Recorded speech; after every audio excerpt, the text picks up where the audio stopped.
1 Reis capítulo 19, verso 1 diz assim: ora, Acabe contou a Jezabel tudo o que Elias tinha feito, e como ele havia matado todos aqueles profetas à espada. Por isso Jezabel mandou um mensageiro a Elias, para dizer-lhe: que os deuses me castiguem com todo rigor, se amanhã nesta hora eu não fizer com a sua vida o que você fez com a deles. Elias teve medo, e ele fugiu para salvar a sua vida.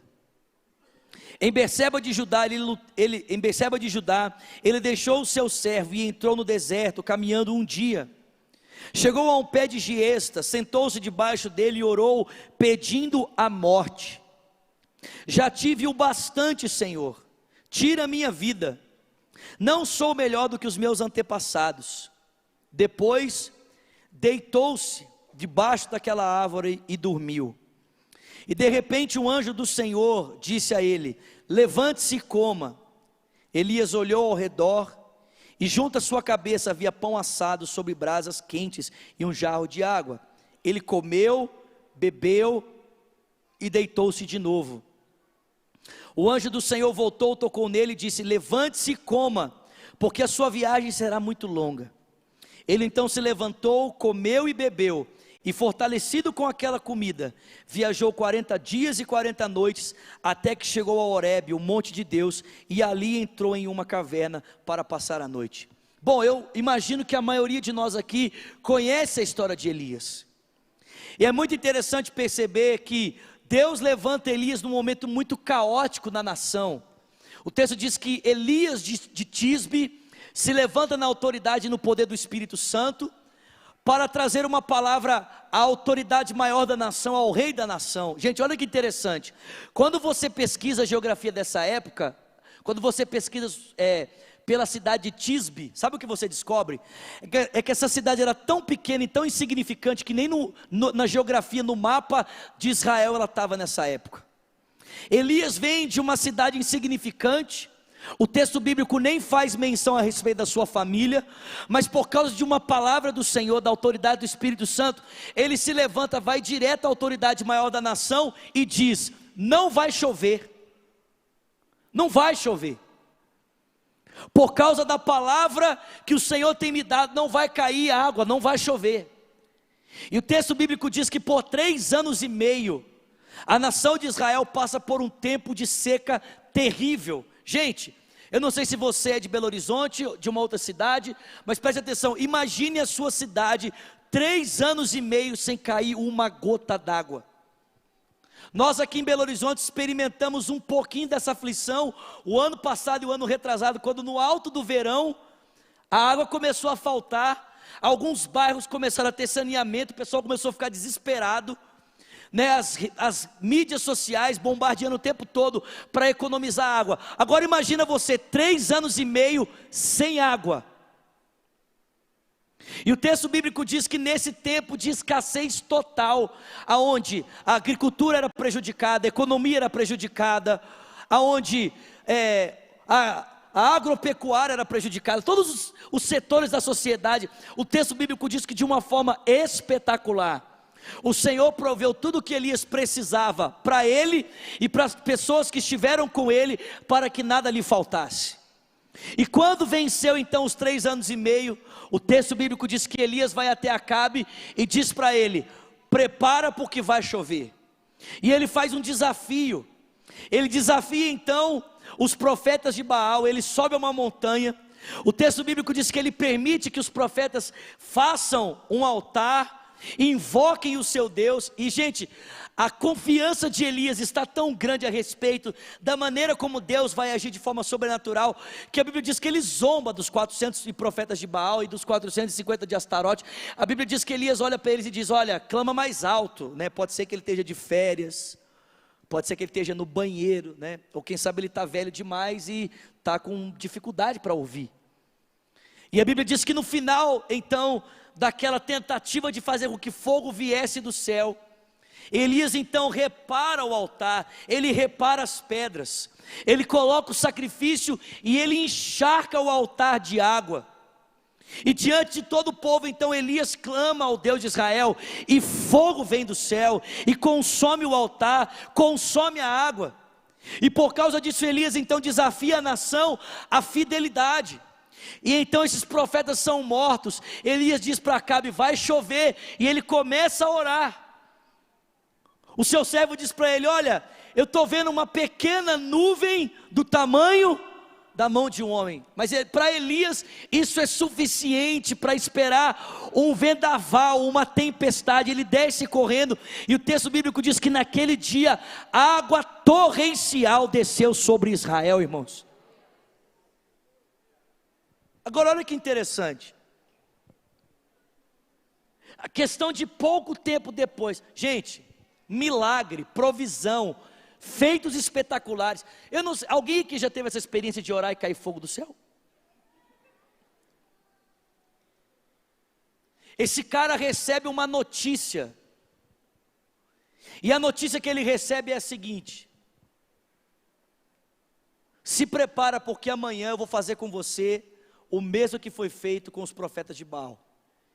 E gente, esse cara, o Elias, que viu milagres, prodígios, maravilhas e sinais, que desafiou o rei e o império inteiro, esse cara que foi responsável pela morte de 450 profetas de Baal, 400 de Astarote, esse cara simplesmente larga tudo e ele sai correndo. O que está acontecendo com Elias aqui? Vou dizer para você. O que está acontecendo com Elias, irmãos, é que Elias teve uma estafa emocional. Elias teve uma estafa nas suas emoções. Ele vinha de um processo tão intenso, tão intenso, tão intenso, que quando Jezabel o desafiou, Elias estava tão sobrecarregado que ele estafou. E sabe o que eu aprendo? Eu aprendo que pessoas que têm relacionamentos com Deus, pessoas que têm uma palavra de Deus, pessoas que são usadas poderosamente com Deus, também podem ter estafas emocionais. Porque a gente pensa que esse tipo de coisa só acontece com gente que está em pecado. É a teologia dos amigos de Jó. Se o cara está sofrendo, se o cara está vivendo desgraça, é porque ele tem pecado na vida dele. Porque se ele não tivesse pecado, ele estaria bem. Mas sabe o que eu acho impressionante? É que Elias não tinha pecado nenhum na vida dele. Ou alguém consegue ler algum pecado aqui na história de Elias? O cara não tinha nenhum pecado, pelo contrário, o cara estava sendo usado poderosamente para abolir o pecado da nação, para trazer a nação de volta à fidelidade a Deus, sendo usado poderosamente por Deus. Mas querido, isso não impede alguém de ter uma estafa emocional, isso não impede alguém de chegar no seu limite, e o Elias chegou no seu limite. Sabe por quê? Primeiro, porque Elias começou a ter medo de viver. Pessoas que chegam no seu limite, pessoas que começam a ter sérios problemas emocionais, começam a ter desespero da vida, começam a ter medo de viver, começam a fugir da vida. O primeiro sintoma de alguém que está estafado é perder a coragem de viver, é perder a coragem de lutar, é perder a coragem de levantar na segunda-feira e lutar pela sua vida, lutar pela sua história, lutar pelos projetos de Deus. Elias ficou tão estafado emocionalmente, que ele começou a ter medo de viver, ele começou a ter medo da vida, ele começou a ter medo de encarar os problemas, de encarar os desafios.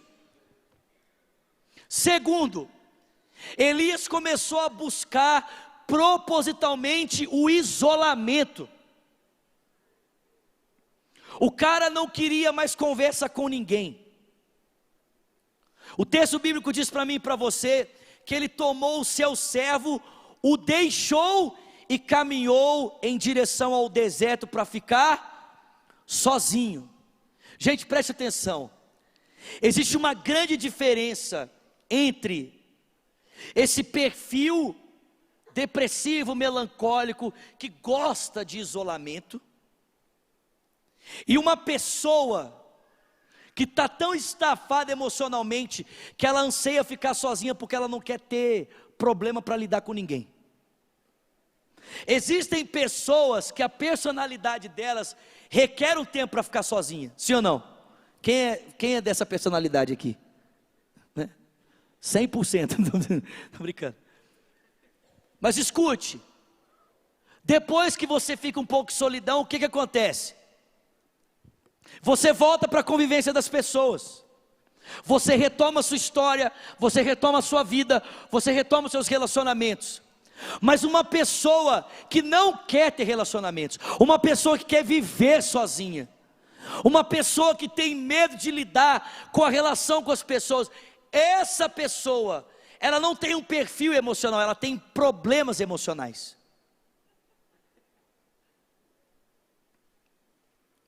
O Elias perdeu o apetite pela vida, o gosto de viver, a alegria de viver, o desejo por retomar sua história, por continuar seguindo os propósitos de Deus. O cara perdeu esperança. Segundo, perdeu o apetite pelas pessoas. Terceiro, ganhou desejo pela morte. O cara começou a orar, mas não é para vir fogo do céu, não. O cara começou a orar para morrer. Eu lembro que, não cai não, miséria. Eu lembro que há alguns anos atrás, quando eu tive depressão, e quando a minha crise depressiva, ela chegou no seu máximo, assim, que eu percebi assim, cara, eu preciso procurar ajuda.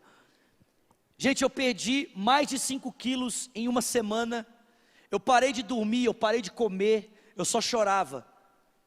Eu lembro um dia que eu chorei tanto que eu perdi as forças, né? Eu não conseguia levantar. Eu peguei o meu telefone assim, eu bati no telefone, peguei ele no chão, e eu busquei um telefone, achei o telefone do pastor Leonardo Capuchin, achei o telefone do pastor Richard Guerra, e liguei para ele, falei: Richard, pelo amor de Deus, vem me socorrer, eu estou morrendo. O Richard ficou desesperado, mas ele não podia ir naquele momento. Ele ligou para o pastor Léo Capuchin, e o Léo foi correndo para a minha casa. E quando o Léo chegou, e ele conseguiu entrar no meu apartamento, e ele me viu no chão, ele olhou para mim e falou assim: cara, o que está acontecendo com você? Naquela semana eu procurei ajuda com uma pastora, a pastora Silvia, e o esposo dela, pastor Cássio. Eles me levaram para a casa deles, me deram remédio para dormir, me levaram para o psiquiatra, e quando eu cheguei, o psiquiatra falou: cara, você está com depressão e com síndrome do pânico. Nesse momento, gente, da minha crise depressiva, eu tentei suicídio 2 vezes. Eu pensei em tirar minha vida 2 vezes. Você acha que alguém normal, alguém que está com as suas emoções cheias, tem apetite pela morte?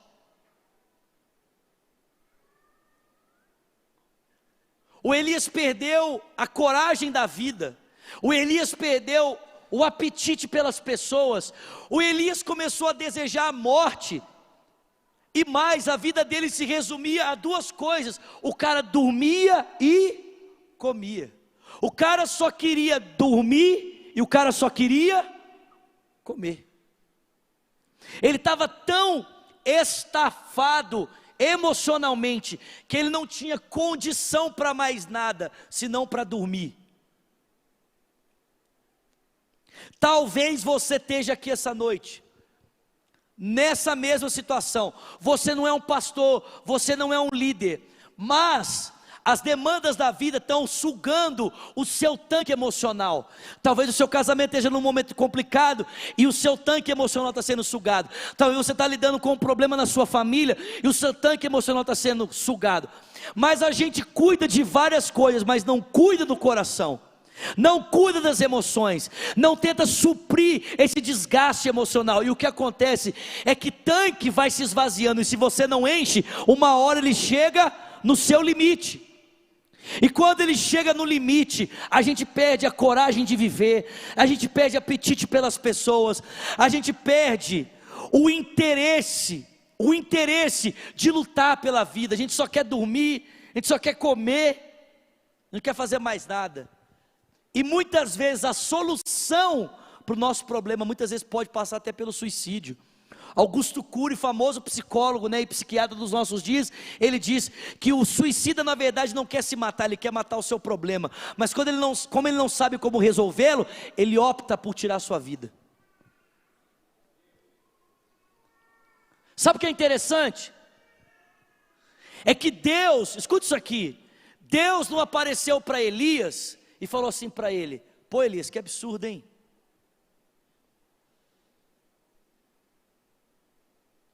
Deus não apareceu para Elias e falou assim: ô Elias, será que dá para você levantar? O texto bíblico diz que o próprio Deus começou a fazer o que, irmãos? Olha para mim aqui. Deixa o Batman voar, amém, queridos? Ele é membro da nossa igreja, é frequentador dessa celebração, ele vem todos os domingos. Nós já oramos para ele morrer, nós já expulsamos o Satanás dele, agora ele está crente. Então deixa ele frequentar o culto, ele precisa crescer espiritualmente, amém?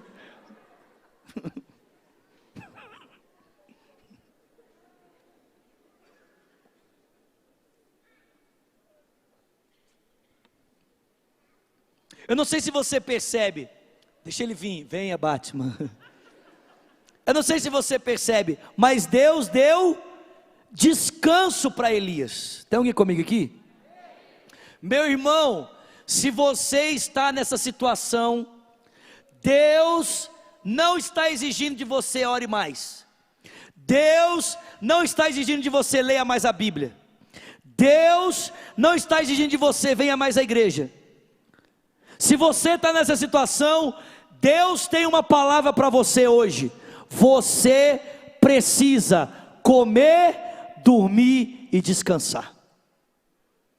Você precisa repor o seu tanque emocional.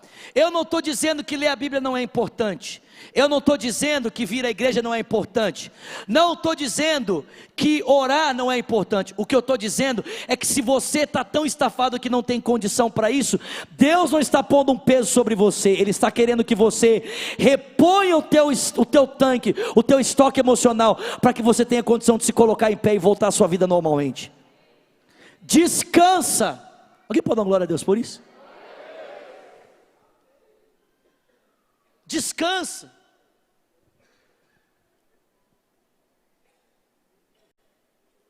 O texto diz: inútil vos será bem cedo levantar, correr atrás do pão de amanhã, porque aos seus amados Deus dá enquanto dormem. Escuta aqui, gente, quantos de nós aqui não estamos negligenciando o princípio do sábado, o princípio do sabático? Quantos de nós aqui, meu Deus, vou acabar. Quantos de nós aqui não param para descansar? Você pensa que você é o super homem, que você é o super crente, né? Que nada irá abatê-lo. Presta atenção, meu irmão. Você precisa parar para descansar. Alguém pode dar glória a Deus por isso? Fica de pé no seu lugar, vou encerrar. Abra um outro texto comigo, já vou acabar. Abra aí em Hebreus. Diga comigo, descanso. Mais uma vez, descanso. Abra aí, Hebreus.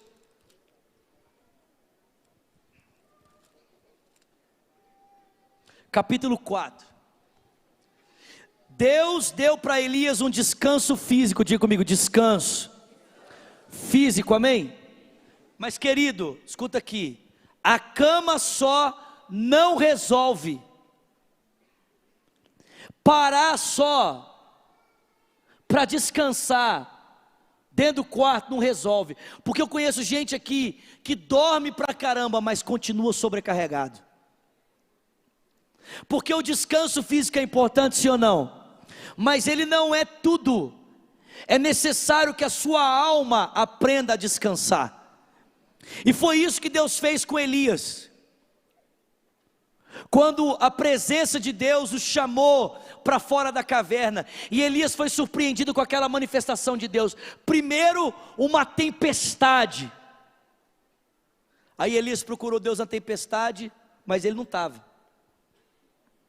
Depois, um terremoto. Aí Elias procurou Deus, Deus não estava. Depois, no fogo, mas Deus também não estava. E aí Elias ouviu uma brisa suave, aleluia. E no meio daquela brisa, ele ouviu a voz de Deus dizendo: o que é que você está fazendo aí, Elias? E quando Elias começou a colocar para fora a razão da sua estafa, né? Porque Elias ficou estressado por um motivo muito simples. Ele achou que tudo dependia dele. Ele falou para Deus: Deus, eu sou o único, agora tudo depende de mim, e eu não sou maior do que os meus antepassados. Aí Deus falou para ele: você está enganado, Elias. Primeiro, que nada depende de você, depende tudo de mim. Segundo, você não está sozinho. Existem 400 que como você não se dobraram. Terceiro, eu vou usar você para levantar uma nova geração, Elias. Tem muita coisa para você ainda fazer pela frente. Deus não quer dar apenas descanso para o seu corpo, Deus quer dar descanso para a sua alma. E esse texto fala disso. Olha isso aqui. Hebreus 4, verso 1. Gente, perdão, eu passei do horário aqui, nem vi. Visto que nos foi dada a promessa de entrarmos no descanso de Deus. Quantos querem o descanso de Deus aqui? Que nenhum de vocês pense que falhou, pois as boas novas foram pregadas também a nós, tanto quanto a eles. Mas a mensagem que eles ouviram de nada lhes valeu, pois não foi acompanhada de fé por aqueles que a ouviram. Pois nós os que cremos é que entramos naquele descanso, conforme Deus disse: assim jurei na minha ira, jamais entrarão no meu descanso. Embora suas obras estivessem concluídas desde a criação do mundo. Pois em certo lugar ele falou sobre o sétimo dia nessas palavras: no sétimo dia Deus descansou de toda a obra que realizara. E de novo, na passagem citada há pouco: jamais entrarão no meu descanso. Portanto, resta entrarem alguns naquele descanso. E aqueles que anteriormente as boas novas foram pregadas, não entraram por causa da desobediência. Por isso Deus estabelece outra vez um determinado dia, chamado hoje, ao declarar, muito tempo depois, por meio de Davi, de acordo com o que fora dito: se ouvirem vocês a sua voz, não endureçam o coração. Porque se Josué lhe tivesse dado um descanso, Deus não teria falado posteriormente a respeito de um outro dia. Assim, resta um descanso sabático para o povo de Deus. Pois todo aquele que entra no descanso de Deus, também descansa das suas obras, como Deus descansou das suas. Portanto, esforcemo-nos para entrar nesse descanso, para que ninguém venha cair, segundo o exemplo da desobediência. Bom, deixa eu explicar esse texto para vocês de uma forma muito simples. Alguém aqui já ouviu aquela música? Fala assim: não tenha sobre ti um só cuidado, qualquer que seja, pois somente um seria muito para ti. É meu, somente meu, todo trabalho, e o teu trabalho é descansar em mim. é meu, somente meu todo trabalho. E o teu trabalho é descansar em mim. A outra parte fala assim, ó: não temas quando enfim tiveres que tomar decisão.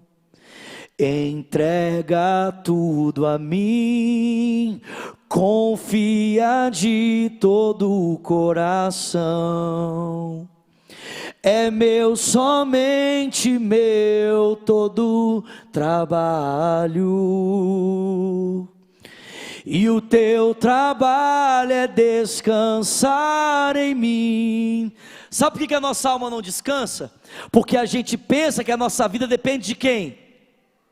Depende de quem? Da nossa força. O descanso que o autor dos Hebreus está falando aqui é o descanso da salvação. Ou seja, você não precisa fazer mais nada para descansar, você não precisa fazer mais nada a respeito da sua salvação. O que era preciso ser feito já foi feito, só descansa. Mas irmãos, essa confiança em Deus para descansar a respeito da salvação também se aplica às outras áreas da sua vida. Porque Deus não trabalhou apenas para garantir a salvação da tua alma. Deus trabalhou para garantir a salvação da tua vida. Ele trabalhou para que você possa agora. Gente, quem se assenta, está trabalhando ou está descansando? Vou perguntar para você hoje, nas tuas emoções, você está como quem está de pé ou como quem está sentado? As tuas emoções estão assim, ó. Ou você está sentado descansando? Deixa eu dizer uma coisa para você: cama não vai resolver esse descanso. Viagem de férias não vai resolver esse descanso. Para sua alma descansar, ela precisa aprender a confiar em Deus. E eu não sei se você percebeu, olha o que o autor dos Hebreus fala: que nesse descanso nós precisamos nos esforçar. Tem gente que está se esforçando para fazer o que Deus disse que vai fazer. Para de fazer a força que é de Deus, começa a forçar a sua alma a confiar em Deus, a dizer para a sua alma: por que você está tão abatido, a minha alma? Por que você está desesperada? Existe um Deus que tem o controle da história nas mãos dele. Existe um Cristo que morreu na cruz. Existe um futuro preparado para mim. Descansa. Alguém falou glória a Deus por isso? Como é que nós vamos terminar esse culto hoje? Eu vou terminar esse culto hoje orando por você que fala assim: cara, Deus falou comigo, essa palavra foi para mim. Você vai sair do seu lugar e vai correr aqui para frente, porque eu quero orar com você. Vem, pode vir, não importa se você é crente, se você não é crente, se você é desviado. Eu quero orar pelos crentes hoje. Dá para fazer o fundinho lá, bem baixinho? O tecladinho. Bem baixinho.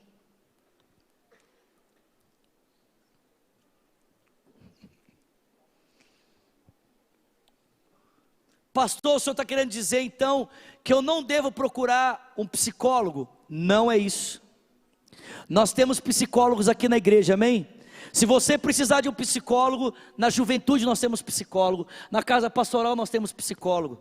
Gente, a gente acredita tanto, presta atenção, nós acreditamos tanto que esse tipo de ajuda é indispensável, que hoje na Estância Paraíso, quando você vai para o Moriá, você tem o auxílio espiritual, você tem o auxílio psicológico e você tem auxílio psiquiatra. O ser humano é integral, não dá para tratar ele como se ele fosse apenas espírito, ou espiritualmente.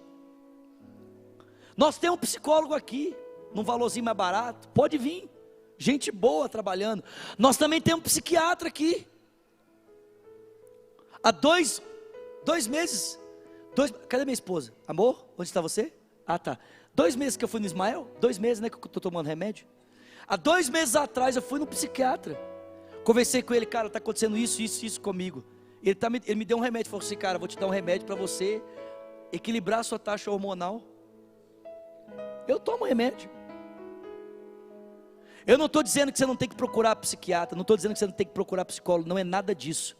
O que eu estou dizendo é o seguinte: a âncora firme, que vai sustentar o descanso da sua alma, se chama Jesus Cristo. Confiar em Cristo. Resta um descanso para o povo de Deus.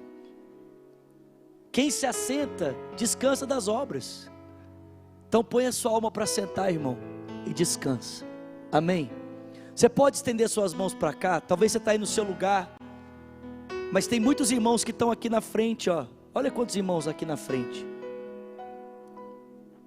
Estenda suas mãos na direção deles aqui e me ajudem a orar. Deus, obrigado, porque nessa noite o Senhor trouxe uma palavra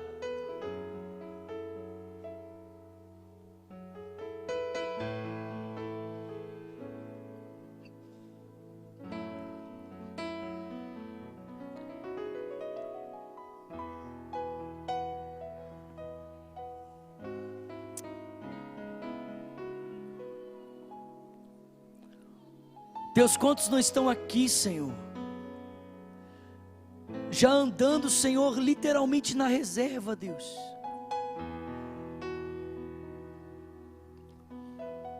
estafados emocionalmente. Quantos não estão aqui, Deus, com parasitas nas suas emoções, parasitas emocionais, um passado que tem roubado a paz, um futuro que tem roubado a paz, uma ansiedade, parasitas emocionais. Mas nessa noite, Senhor, o Senhor quer nos dar descanso. Como nós lemos no início dessa celebração, o Senhor está dizendo aqui: vinde a mim, todos vós que estáis cansados, sobrecarregados,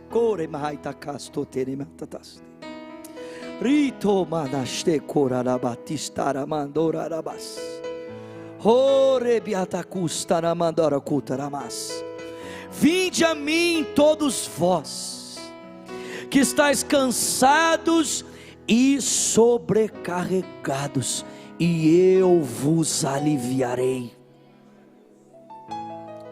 Alivia esses meus irmãos no seu corpo, mas alivia-os na sua alma. Traga paz nessa noite, a paz que excede todo entendimento, para a glória do teu nome, Senhor. Nós oramos em o nome de Jesus. Amém, amém.